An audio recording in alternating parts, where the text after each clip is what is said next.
Hello viewers, clean பண்ண போகலான்னு சொன்னோன்னே மேலே வந்து வேகமாக இந்த மேடம் என்ன பண்ணிகிட்ருக்காங்கன்னு பாருங்கங்க. இன்னும் ஸ்கூல் போகலை, இனிமேல் தான் அட்மிஷனே போடணும். சரஸ்வதி பூஜைக்கு தான் அட்மிஷன் போடணும். ஆனால் இவங்க வந்து அதுக்கு முன்னாடியே ஸ்டார்ட் பண்ணிட்டாங்க. ஆல்ரெடி எழுதி வச்சுட்டேன், திரும்ப எழுத சொன்னால் எவ்வளோ சேர்த்தேன்.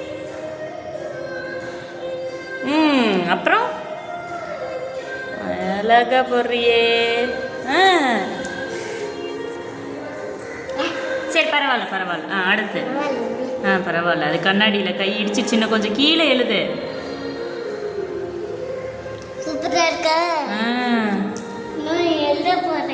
அடுத்தது அது என்னது?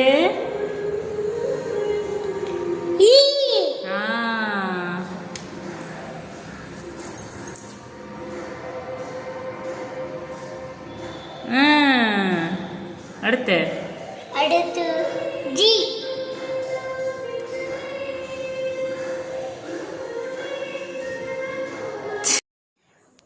ரொம்ப நாளாக தேடி ரொம்ப ஹைட்டாக இருக்க இடத்துல க்ளீன் பண்ணுறது கஷ்டமாக இருக்குதுன்னு தேடி ஆன்லைனில் வாங்கினது தான் இந்த மாப்பு. ரொம்ப யூஸ்ஃபுல்லாக இருக்குங்க. ரொம்ப ஹைட்டான இருக்க இடத்த துடைக்கிறதுக்கு, கிளாஸ் துடைக்க, விண்டோ துடைக்க, முக்கியமாக ஃபேன் துடைக்கிறதுக்கு இது ரொம்ப யூஸ்ஃபுல்லாக இருக்குங்க.